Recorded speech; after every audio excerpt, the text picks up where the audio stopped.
Thank you for joining us for part 2 of our series on the Underrepresented Historic Resources Survey. We have a couple housekeeping items that we'll just let you know about. If you did attend part 1 last Wednesday, we did mention that we're currently working on a part 3 that will include the First Nations community, and we hope to announce that in the next week. So hopefully you'll be able to join us, and that will come up, we're hoping within the next month. Everyone is currently muted and unable to unmute themselves. Jason will take questions at the end of the presentation. If you'd like to write your question in the chat to make sure you don't forget it, feel free, you can do that. We'll try to go back to those questions. If you'd like to go back to a slide, Jason can go back to a slide. We can kind of work around what works best with the questions. And we'd love your feedback. So if you'd like to send an email to info@madisonpreservation.org, that is our email. And we'll also send a follow-up email to this presentation that will include a link to the recording of the presentation as well as our email. So if you'd like to send feedback that way, we would definitely welcome it. And now to introduce Jason, which I'm sure many of you know Jason. He is an architecture historian and an expert in historic preservation policy. Since 1997, he's worked as a field archaeologist, documented Army Reserve properties, surveyed historic bridges, neighborhoods, and farmsteads. During his 5-year tenure as director of the Madison Trust for Historic Preservation, he developed 3 walking tours, coordinated workshops and panel discussions, and lobbied city officials on many preservation issues. He has written Madison Landmark nominations, editorials in support of historic preservation issues, and policy analyses. In 2014, he established Archetype Historic Property Consultants to help owners of historic properties use tax credits and other financing tools. He also helped write Madison's first ever citywide historic preservation plan, and part of that plan includes the social history of communities who have traditionally been underrepresented in past planning efforts, including those he's going to speak on today. So welcome, Jason. Thanks, Jennifer. It's nice to see some familiar names. I don't see any faces, but I see some familiar names. Thanks for the opportunity to share this work. It was really interesting and fascinating to dive kind of deeply into these social histories for this project, and it was a really fun and interesting and rewarding thing to do. As Jennifer said, this is the second part of the series. Heather Bailey talked in part 1 about the historic preservation plan, so I won't get too deeply into that. And I think she covered places associated with the Latino, Latina, Hmong, and African American communities. I'm going to focus more on places rather than the plan, places that we identified during the research for underrepresented communities. That section, that was a distinct section of the historic preservation plan. Madison's first ever citywide historic preservation plan. And like I said, I'm going to focus more on the places that we identified, places where things happened that advanced the visibility, the rights, the opportunities for the LGBTQ community and women in Madison. And I'm drawing on research that I did for this plan, completed in 2019 and adopted formally by the Common Council recently. I believe it was back in May of this year. So for these communities, we really had to take a different approach to the social histories as opposed to ethnic communities. The LGBTQ community and women are not united by ethnicity. They cross all ethnicities. Women have been among Native American communities who settled here thousands of years ago. Queer folks have been documented in early European settlers in the mid to late 19th century. And I think it's pretty safe to presume that the queer community is historically underdocumented, given the hazards of being open about their relationships and their identities. back in those years. When we identify places that are associated with a cultural history, we think about places that exist because those communities are here. Groups of people, when we talk about underrepresented communities, who organize themselves around an identity, create the spaces that they need to carry out their cultural practices, their lives, their activities that they need to do to identify as a part of a community. And for the Historic Preservation Plan, we looked at Native American community, the Latino, Latina community, Hmong community, African Americans, LGBTQ community, and women. And in most cases, the places that are associated with those communities, excuse me, already existed, built many years ago for a completely different purpose, but then are adopted by the new community and used for their purposes and their goals. And that's the case in almost all of the places that we identified for this plan. They take on significance because of their associations with the trends of history that resulted in significant shifts in the histories of these particular groups. So I'm going to be talking about the LGBTQ community and women tonight. So these are groups who have been in Madison all along. The temptation was to identify all of the people in both of these groups who were barrier breakers and leaders and made progress for their community, and to look at places where they lived and where they did their groundbreaking work. But it became apparent almost immediately that that approach was going to be far too time consuming and costly for the scope of this project. So what we did was we focused on more recent periods of progress made by these communities toward self-determination, toward liberation, equality, that both of these groups went through. And because of these periods are more recent, the places where this history happened is less well documented. There was the women's liberation movement that started around 1964 with the publication of Betty Friedan's The Feminine Mystique, and the gay liberation movement, which was ignited nationwide by the kind of broken open by the Stonewall Rebellion in New York City. So first we're going to look at the LGBTQ community. And to set this up, I wanted to read just a brief excerpt from the report to kind of set up the conditions that queer folks lived under prior to, well, in the early part of the late 19th, early 20th century in Madison. There's no doubt that queer people have lived in Madison since the city's formative years. A prominent historian of LGBTQ history in Wisconsin, Dick Wagner, has documented queer relationships in the state in the 19th and early 20th centuries. Few, if any, of those Madisonians, however, lived in open recognition of their relationships or their identities. Doing so meant facing substantial social and economic risks. Under a series of statutes from 1836 through 1983, any person in Wisconsin could be arrested, fined, or imprisoned for engaging in or being suspected of engaging in, quote, unnatural sex acts, even in the privacy of their own homes.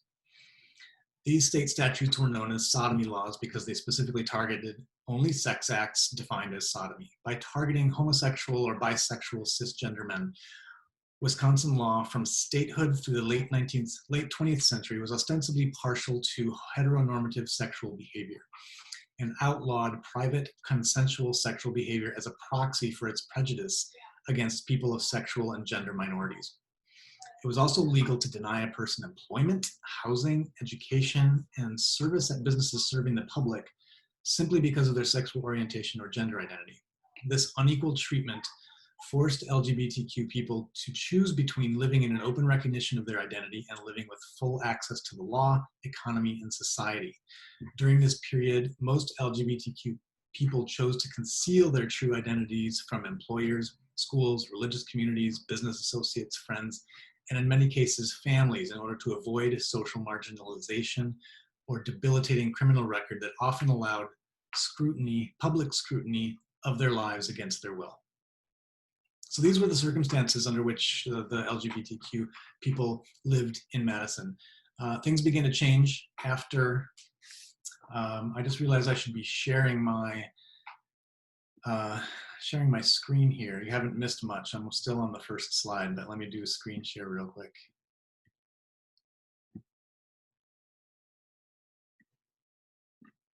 Okay. Just going back to the opening slide real quick. Still on the opening slide. So these were the conditions that LGBTQ people lived in Madison prior to when things started to change after the Stonewall Rebellion. And just to illustrate those conditions, and we didn't put this property into the report, but this was a property that was the site of a well-documented case that kind of illustrates the conditions that this community lived in. This was in 1948. So in 1948, UW and Madison police raided this house at 1514 Adams Street because a male UW student produced an invitation to a gathering there. The newspaper reported that police, quote, believed it to be a den for lewd activities by a ring of homosexual men. This was in the newspaper. So they arrested the two men who lived in this apartment, tried them on, quote, moral offenses, and I think they got a fine and released. Just illustrative of the conditions that this community lived in the 1940s.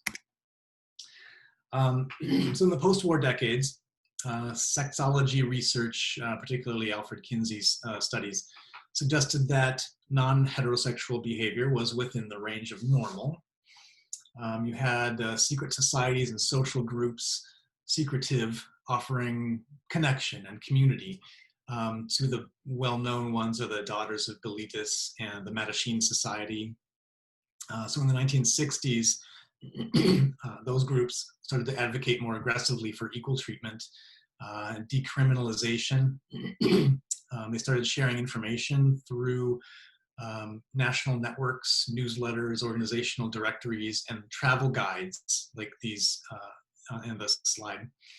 These travel guides relied on local patrons writing to the publishers to identify social spaces, taverns, dance clubs, restaurants, where gay and lesbian travelers could find a community or at least be left alone. And some of the Madison locations that appeared in these guides, and here's a page from, I think it's a 1964 Lavender Baedeker, which was one of the more popular guides. It lists the Belmont Bar first, Belmont Hotel Bar.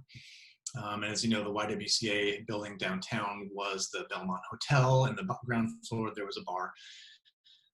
The square also was known as a place where gay men could meet each other casually in public. The 602 Club was consistently listed in these guides. The 602 Club at 602 University Avenue was a tavern where gay customers were welcomed. They had an unwritten arrangement that tables in the back were for straight customers and the bar was for gay male customers. So this was in the university area where there was a kind of a large built-in community of diverse, educated, tolerant students and staff, and so the LGBTQ community was sort of insulated from the discrimination that might be more prevalent in other parts of the city. Incidentally, this pamphlet is from an exhibition of photos from the 602 Club in the I think 60s and 70s. They did an exhibition of photos from the 602 Club organized by the LGBTQ Archives at UW.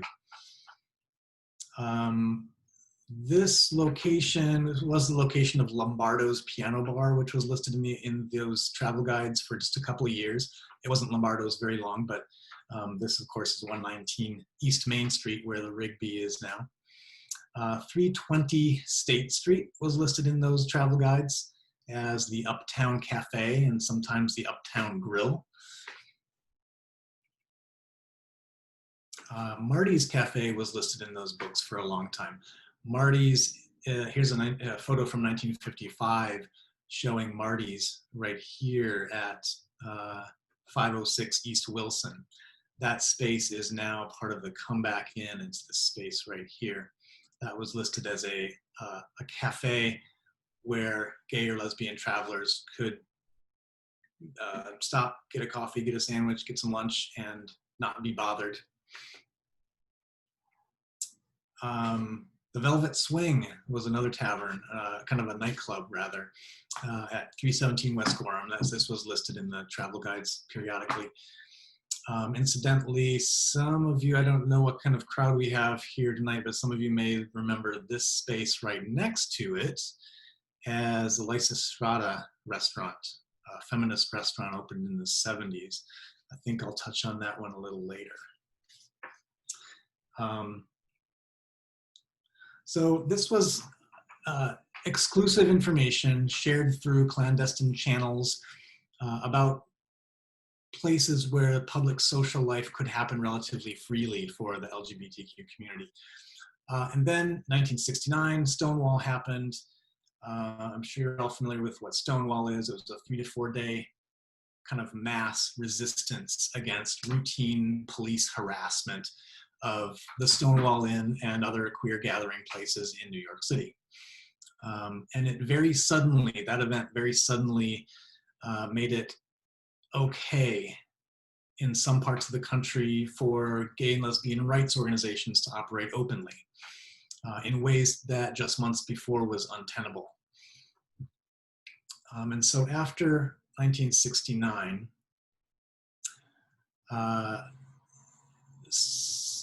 as I said, very suddenly it was okay for gay and lesbian rights organizations to be open and out there with their activities. And so just a few months after the Stonewall event, October 1969, Stonewall happened at the end of June, beginning of July 1969.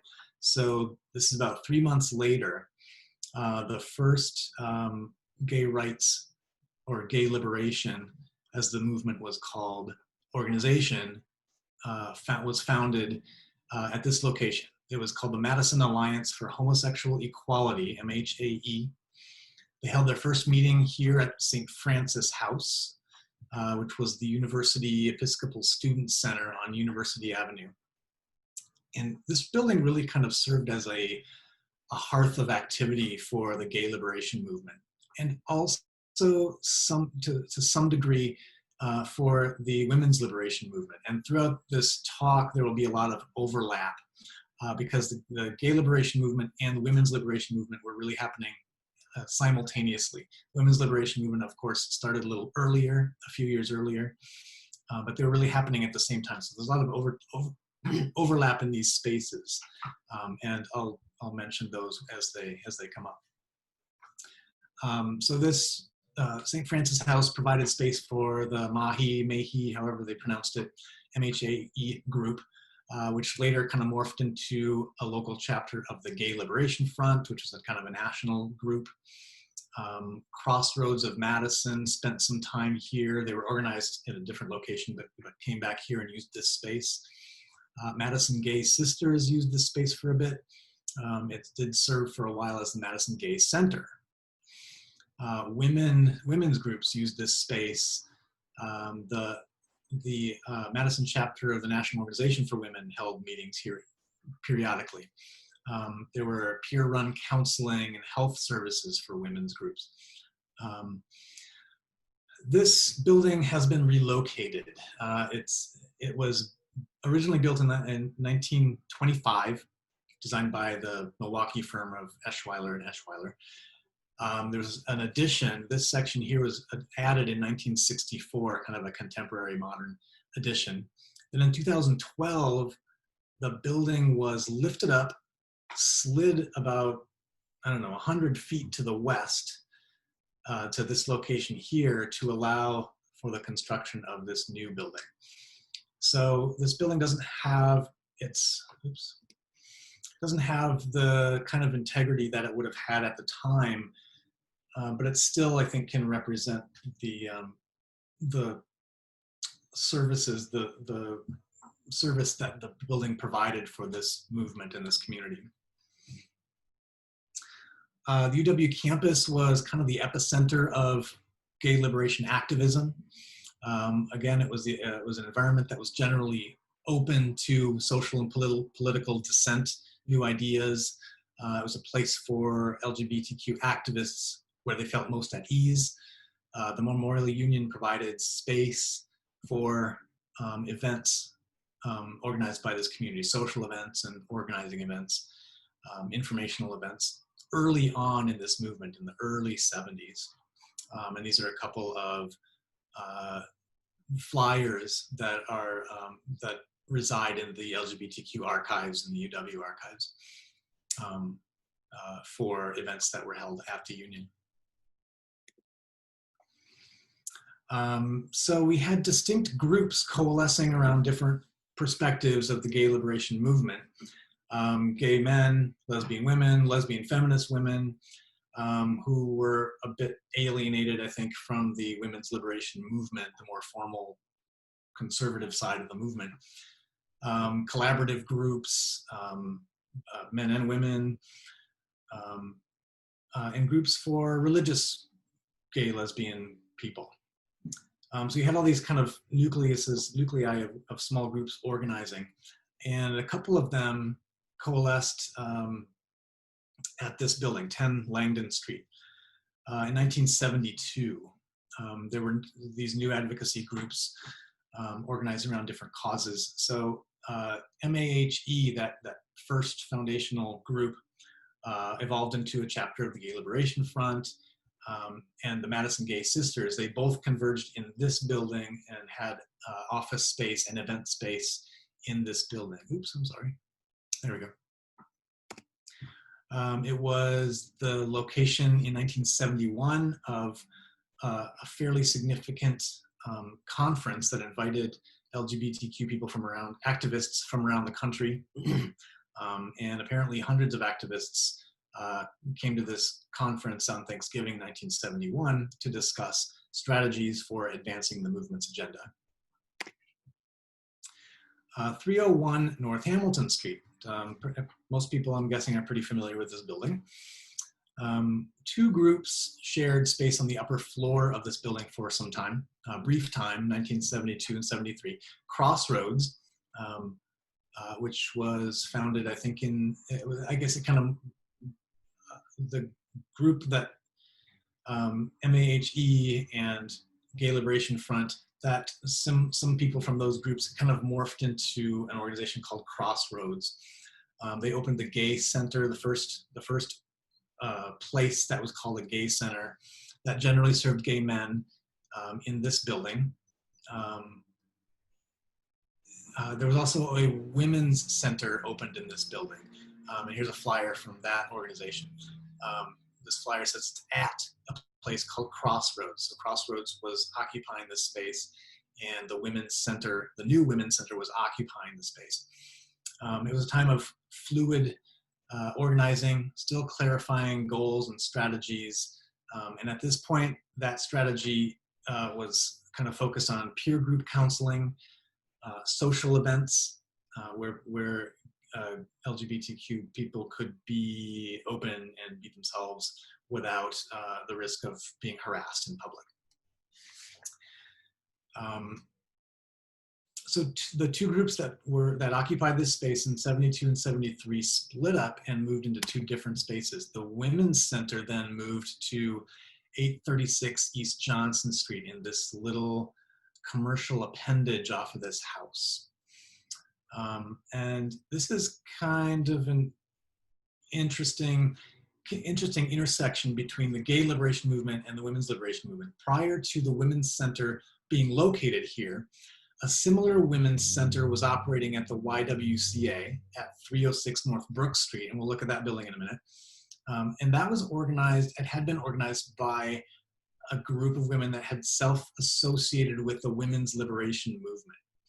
That center at the YWCA lost funding. They were largely funded by United Way of Dane County, but the United Way pulled funding from that women's center because they had some issues with some of the events that were being coordinated by the lesbian groups that were using the women's center.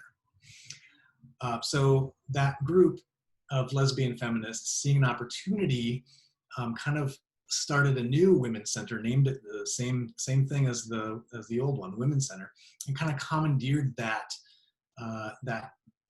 concept from the women's liberation group. They were only here for about a year, but in that year, this group established a scope of services that really served as kind of the template strategy for the whole gay liberation movement for the next 2 decades. And that strategy, which that group of women did in this building, or started to do in this building, included information sharing, self-publishing, political action, networking, community building, artistic expression, and peer counseling. And those services were really the core strategies for the Women's Center, the Gay Center, and all of the gay liberation organizations that organized then and after. Many of them used very similar strategies. Some used a strategy or two. Some incorporated all of these strategies. The Gay Center, the other organization that was operating back at that Hamilton Street building, then moved to 550 State Street, just for a brief period, and they coordinated screenings for VD, or we now call them STDs, coffee house events, excuse me, peer counseling services, social events. And then we kind of move into the era of the gay-owned gay bar, or lesbian-owned lesbian bar. The Back Door was the first one of these.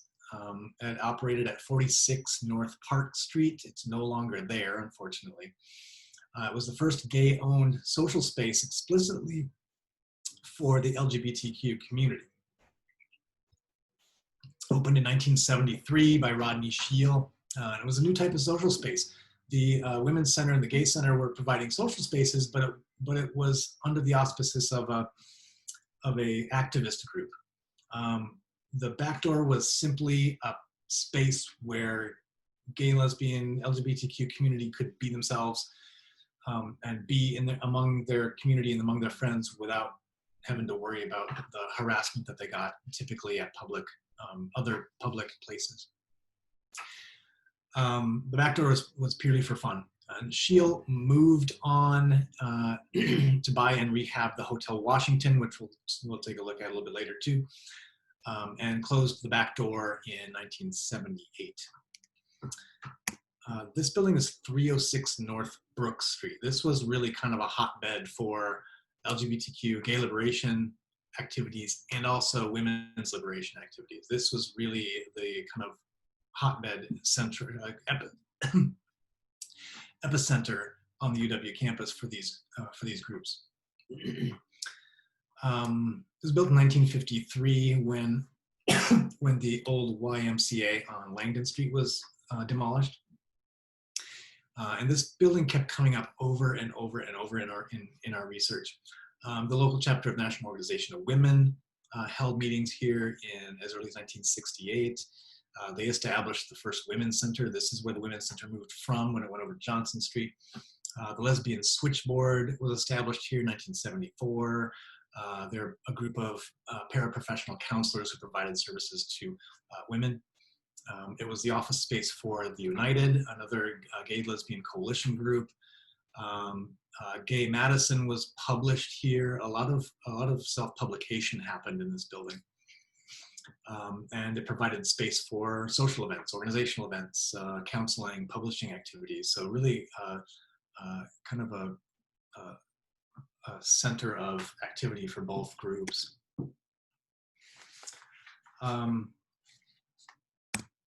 This is Moon Tree Psychotherapy Center in both of its locations. And this may seem a little odd to put a psychotherapy center in here with these two groups, but I want to read something really quickly from the report.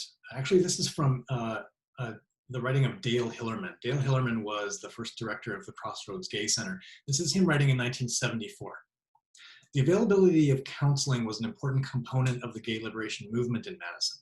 In the early 1970s, homosexuality was still listed as a mental illness in the DSM. Psychological professionals commonly defended the theory that homosexuality is caused by arrested emotional development. And writers and filmmakers regularly portrayed homosexuals as deviant in popular media. Facing these trends while also living in a society where discrimination was legal and routine presented a unique set of emotional burdens for queer people living out their identity. The need for counseling with peers and professionals was clear from the beginning of the movement. Again, that's Dale Hillerman, the first director of the Crossroads Gay Center, 1974. And here again, you have the overlap of the women's movement and gay liberation movement. The Moontree Psychotherapy Center was established in this building on the left at 2203 Regent Street. They operated for the first couple of years there. It was established in 1975 as a kind of a feminist therapy collective for women, focused generally on mental health, stress management, body movement. In 1978, the first male counselor joined the collective, Will Handy. Handy advocated for specialized counseling for LGBTQ people and turned the center's focus in that direction. In 1980, 2 years after Handy joined the collective, they moved to this location at 401 Wisconsin Avenue, and Moontree still operates in that building. Another component of that therapy component of the movement, Harmonia Center for Psychotherapy. They emerged a little later than Moontree in the early 1980s in this building on 406 North Pinckney Street. Brittingham Park was the site of the Magic Picnic, MAGIC, from 1972 to 2002, so for about 30 years. And the Magic Picnic, if you haven't heard of it, if you're not familiar, was first organized by Rodney Shield, the guy who ran the Backdoor Bar, in 1972 as a kind of an event for his patrons, for the patrons of the Backdoor.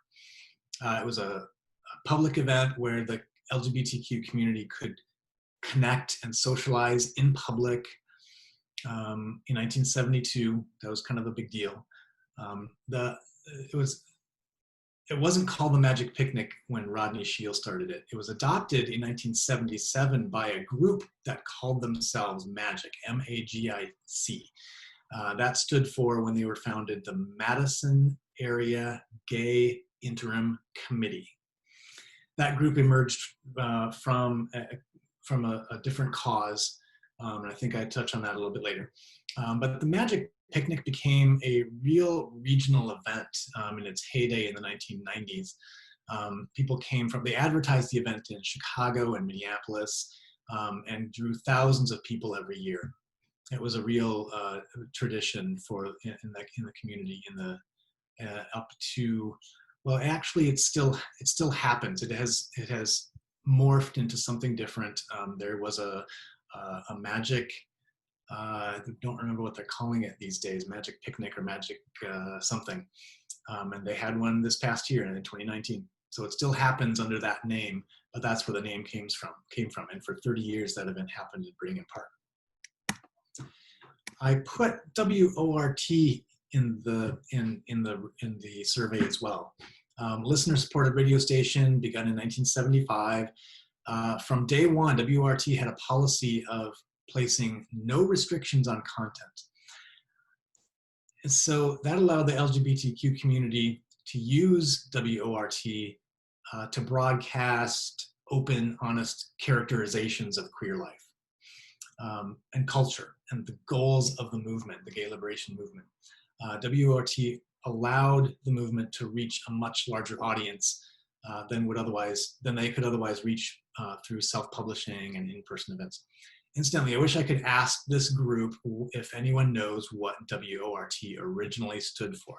If you know, bonus points for you, put it in the comments section. I don't have the comment section up with me, but if you know what WORT stood for originally, put it in the comments and you're the winner. Also WYOU, the TV station, public access TV station, a similar resource to the community. The WYOU relocated so often that there's no one location that really stood out as having significant associations, and so we didn't put in a building associated with WYOU. But that organization, WYOU, is out there as a similar resource as WORT. This is 123 West Gilman Street. It was the home of David Clarenbach from 1974, or I'm sorry, from, let's see. I know Gary Tipler knows, and he's on this presentation, and I don't have the years. It was in the early 1980s, late 70s, early 80s that David Clarenbach lived here. David Clarenbach was a Wisconsin assemblyman from 1974 to 1973. He served 9 terms. He owned and lived in this house during a period when he was working on legislation advancing civil liberties for the LGBTQ community. He worked to pass 2 significant laws in 1982 and 1983 that prevented discrimination based on sexual orientation in 1982 and decriminalized homosexual activity between consenting adults in 1983. This house has been nominated as a Madison landmark. I don't think it has been officially designated yet. The Hotel Washington. This was the place that Rodney Scheel bought and moved his community to after the closing down the back door. They overlapped for a couple of years, but he closed the back door in 1978. He had purchased this building in 1975 with his brother Greg and his wife Sherry. They converted this pretty large building into several distinct restaurants, bars, a music venue. Some of you might remember Rod's or Cafe Palms or the Barber's Closet or Club to Wash, the New Bar. All of those venues were in this building, and it became an epicenter of LGBTQ culture and community in Madison and really regionally. It was destroyed by fire in 1996 on February 18th to be exact. And that was that was a jarring, shocking loss for the community and for Madison in general. And if that building was still standing, that certainly would be in this survey. State Street. We put State Street in here, but it's a really tricky place to wrestle with. It's the political epicenter of the state. It's a public right-of-way that connects the 2 most influential institutions in the state, the state capitol and the University of Wisconsin. It's a place where, it's at the central part of the city. It's a place where virtually every visitor who comes to Madison spends some time. It's a natural place to demonstrate for or against public policy, share your ideas with a built-in audience that's always there, to try to influence decision makers and public opinion. Particularly on the Capitol end, it's been a natural location for political opinions to be publicly voiced, even recently in the last couple of months. It's literally and metaphorically a pipeline, a straight line of ideas from the university to policymakers at the state government. And sometimes those ideas follow formal channels of writing, books and presentations, and sometimes they take the form of students and people and residents, citizens carrying protest signs up the street from the university to the square or vice versa. Women's groups used State Street. LGBTQ groups used State Street in the same way as previous generations with suffrage and civil rights and just getting visibility on State Street. So I think it's a pretty significant landscape in the history of Madison, connected to these and all kinds of groups. But it's hard to talk with. So you need to ask questions about, historic character and historic associations and its design and how the space is defined. And it's really an atypical historic resource. But I don't have the answers to those questions, but I think it's worth thinking about. The City County Building downtown on Martin Luther King Jr. Boulevard. Significant to the history of the LGBTQ community because it's the place where legal advancements were made in 1975 when the amendment was made to the city's Equal Opportunity Ordinance to disallow discrimination based on gender or sexual orientation, which was kind of the first such legislation in the state of Wisconsin and one of the earliest in the nation. It was 1977. The first, possibly one of the earliest openly gay elected officials was elected, Jim Yaden, in 1977. In 1980, the amendment to Dane County's Equal Opportunity Ordinance. Oops, let me go back. And it was the site of the first legally recognized marriage licenses issued to same-sex couples. In 2014, when the judge struck down Wisconsin's constitutional amendment, and then again in 2015 when the Supreme Court equalized marriage for everyone. I want to move into women's history, and I think I'm doing okay on time. This one is a little bit faster. There's not as many properties because some of the properties associated with the women's liberation movement were covered in this section because there's some overlap. So getting into the women's history in Madison. Women's history in Madison is really the 10,000-year history of human settlement in this region. It was a daunting task to try to consider every woman who has influenced positive change, who's broken barriers in Madison. Much of the women's history has been recorded in histories of the city and county over 150 years. Much of it is not because those histories tended to be neglected. So what we did for this project was we focused on recent advancements toward equality of rights and opportunities for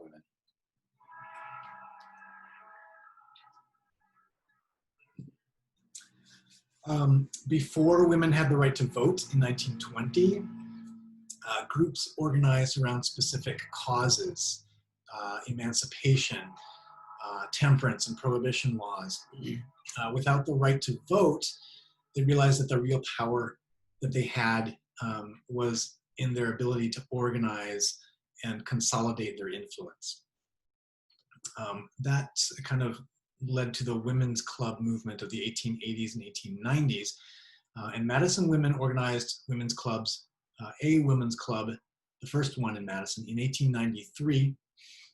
It began largely as an academic social club, but soon became a powerful force for policy improvements in public health, public education, housing. And in 1904 and 1905, the Women's Club raised money for a clubhouse, which they were able to build at 204 West Gilman Street. And this was completed in 1906. Incidentally, this building is a locally designated landmark. It is not eligible for the National Register of Historic Places. Are you hearing my train noise? I apologize. I'm gonna go shut my window.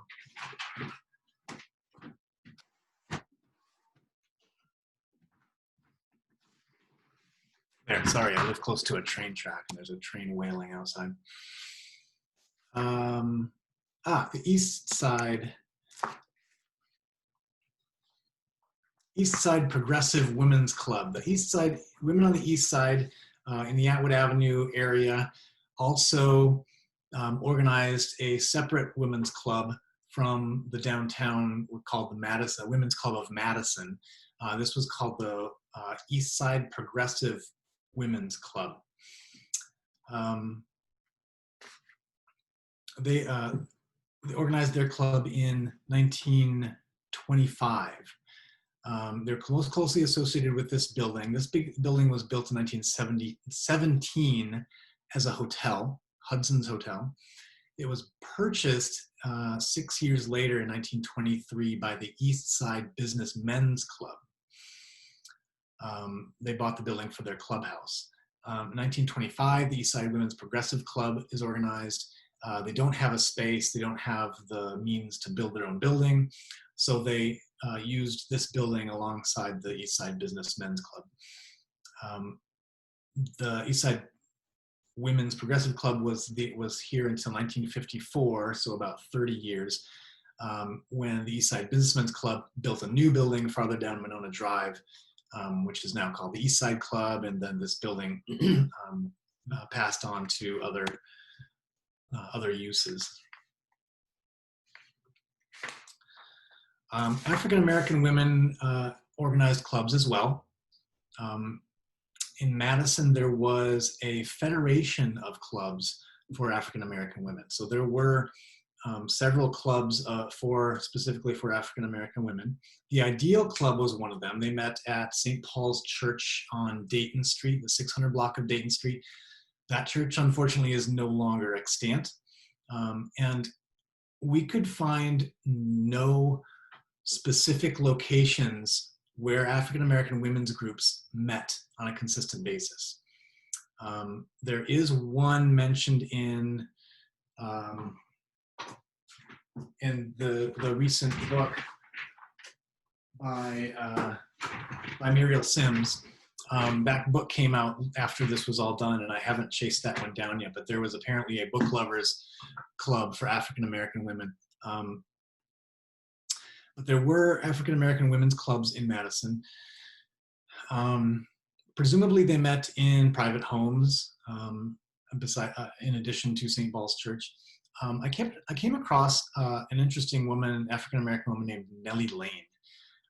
She was a prominent figure in organizing African American women and presenting African American history and culture through storytelling. She had some professional training and experience as a performer, as a storyteller. She was really hard to track down, and I found out where she lived, but her house is no longer there. And I couldn't find any other places associated with Nellie Lane, and I would really love to learn more because she's a really interesting figure. But of course, we didn't have time to keep digging and digging, unfortunately.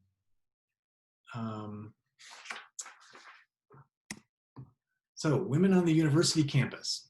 The University of Wisconsin admitted women in 1860. Prior to that, women had very little access to education. They were expected to be teachers. College programs that were developed for them, for women, were limited, very limited, and separate from men's programs, separate from the other regular programming. The UW graduated its first female students in 1869. In around 1900, the female population of the university was growing pretty significantly, and they were advocating for more campus amenities, specifically for women: dormitories, gymnasiums, specialized classrooms, and a women's quad, called a quad, was added to the 1908 plan, master plan for the university. Down in this corner of University Avenue here and Lake Street. So it's right at the corner of Lake Street. So at that corner, there was a women's quad in the 1908 master plan. And these two buildings were the only two buildings that were built of that quad. And I think there were 4 or 5 or 6 buildings that would make up that quad. 2 of them were actually built. This is Lathrop Hall. This was kind of a multi-purpose building with meeting rooms, kitchens, a swimming pool, gymnasium, bowling alley, laundry, a cafeteria, reading rooms. So it met academic and social athletic needs of university women. Right next door was Barnard Hall. This was the residence hall for women, exclusively for women. Interestingly, Lathrop Hall is listed individually in the National Register. Barnard Hall is not.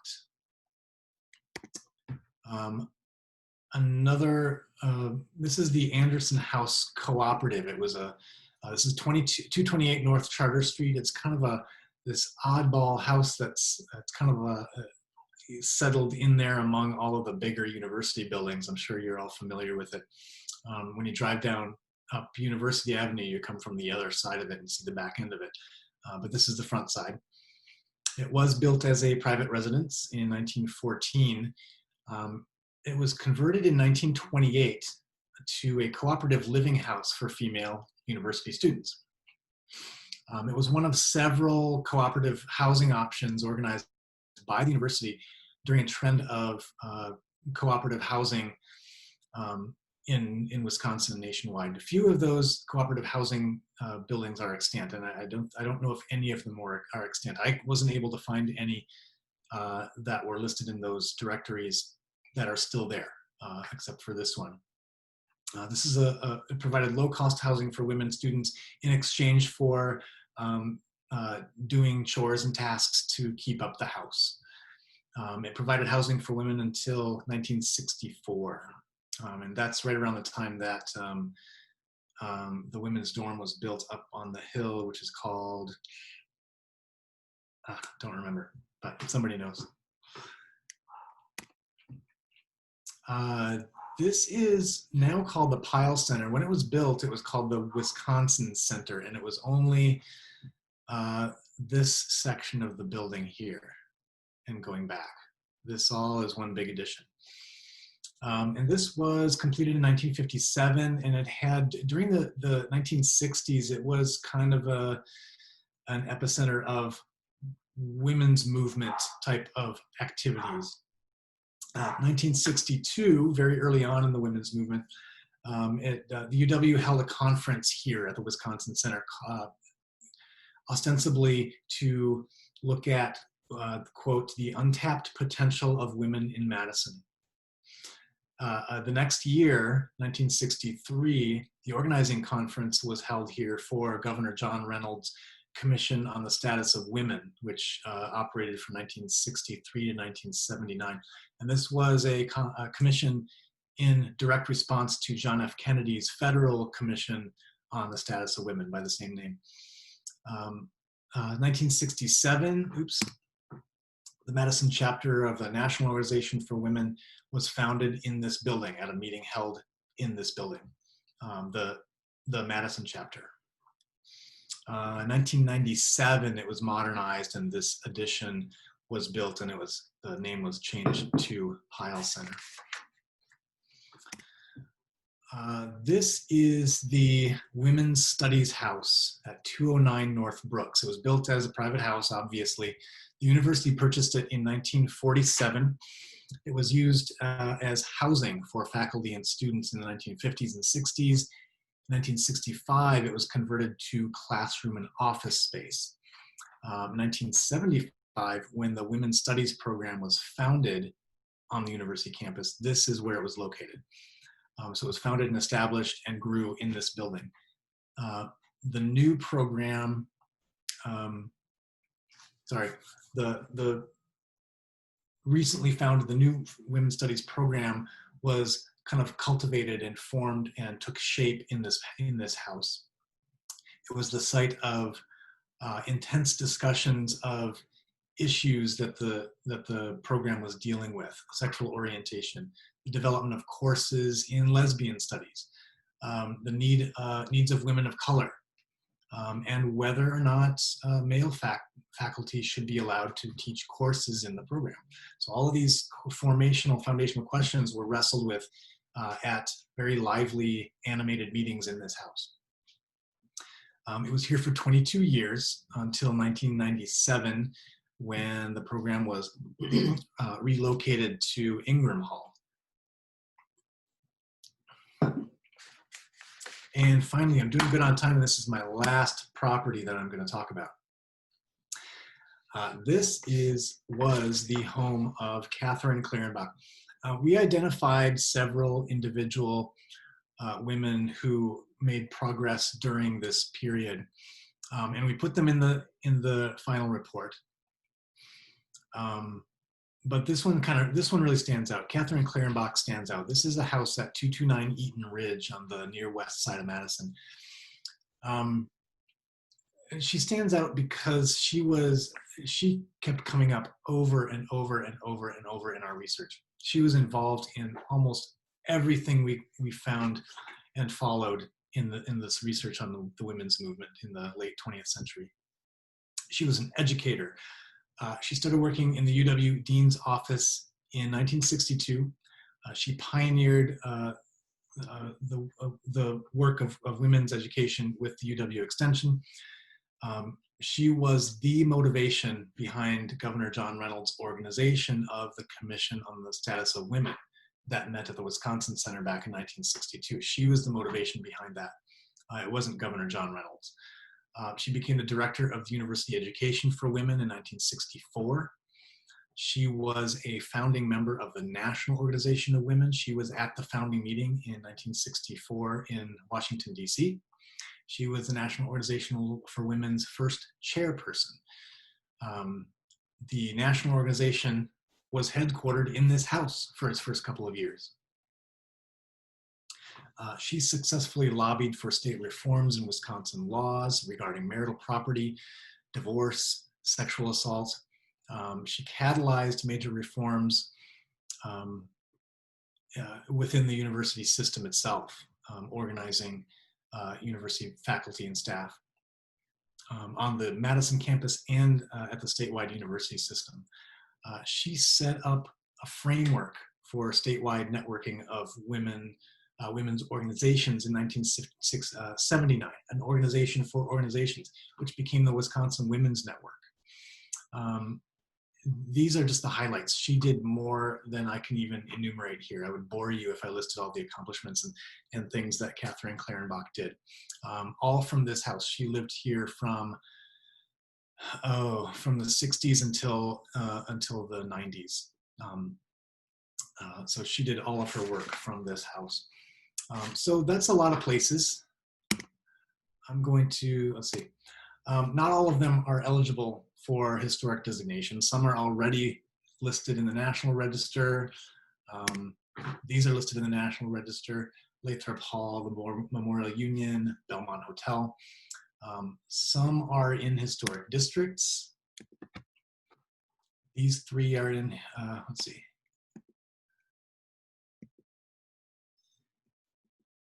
These are all in historic districts. Some I could make the case for landmark designation. Actually, this slide was buildings that are potentially eligible for the National Register of Historic Places, located in historic districts. And these are the ones that I could make an argument for as locally designated landmarks. And that is my last slide. I'm going to stop sharing. I am right at 8 o'clock. Nice job. And I think we scheduled some time, didn't we, Jennifer, for feedback or questions? We did. We will, just give me 1 second here. It's a lot more talking than I'm used to doing. Okay.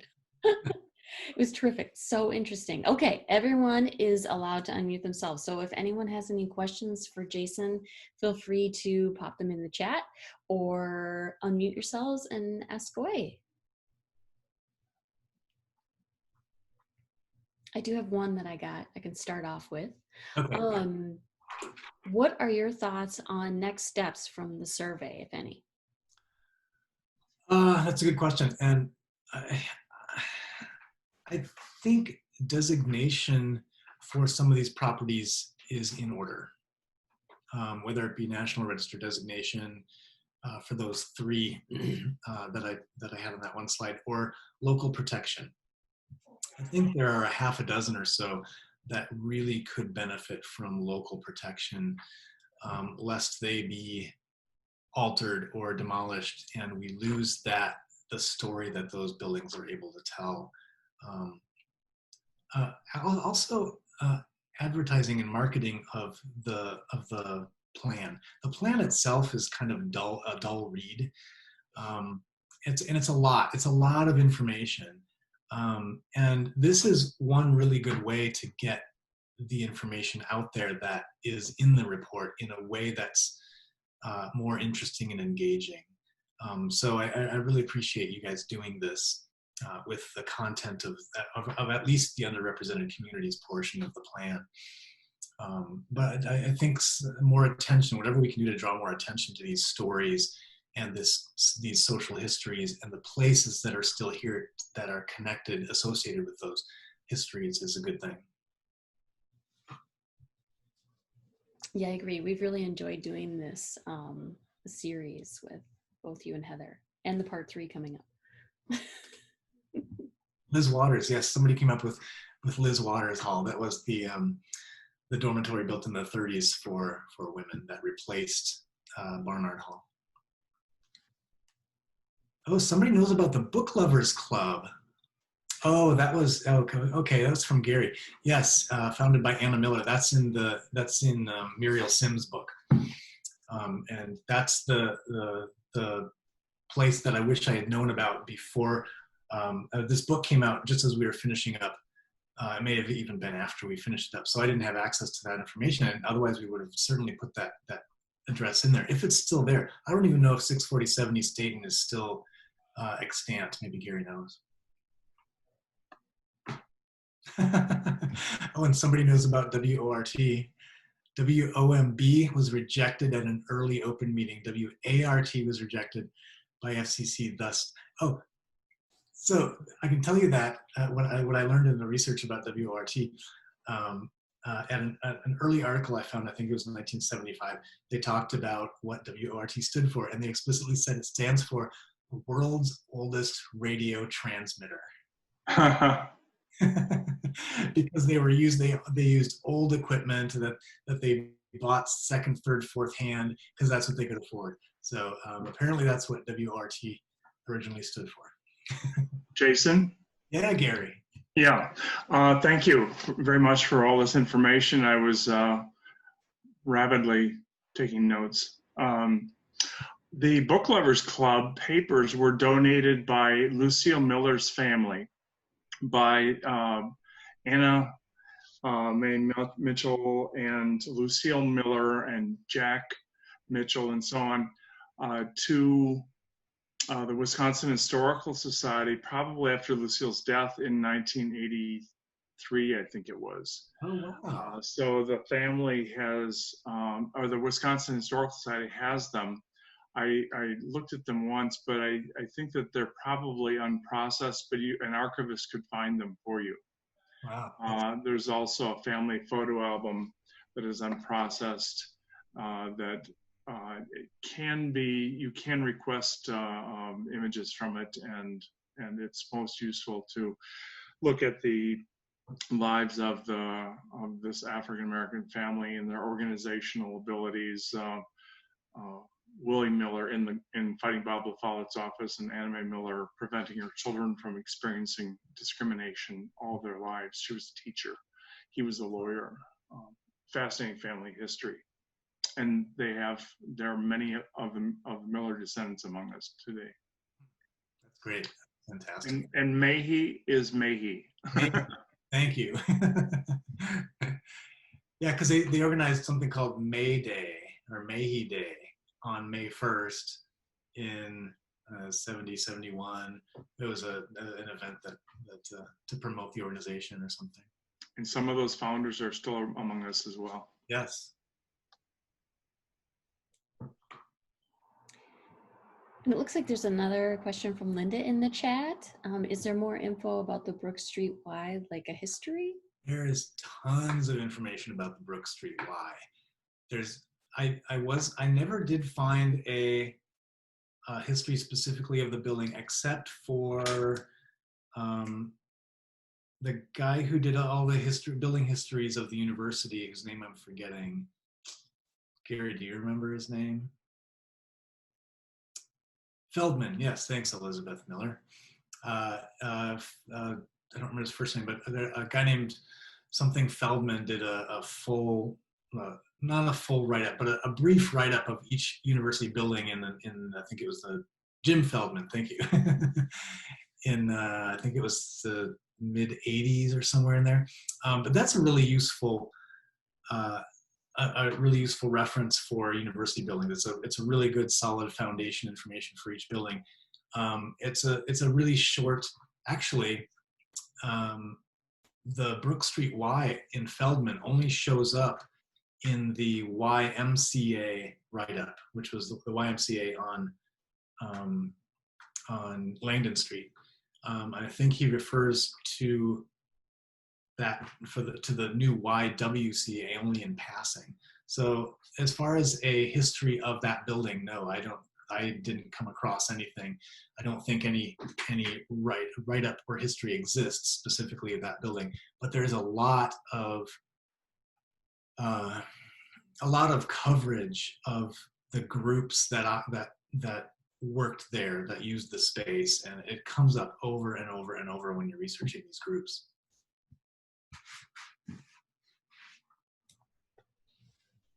Okay, great. Do we have any more questions from anyone?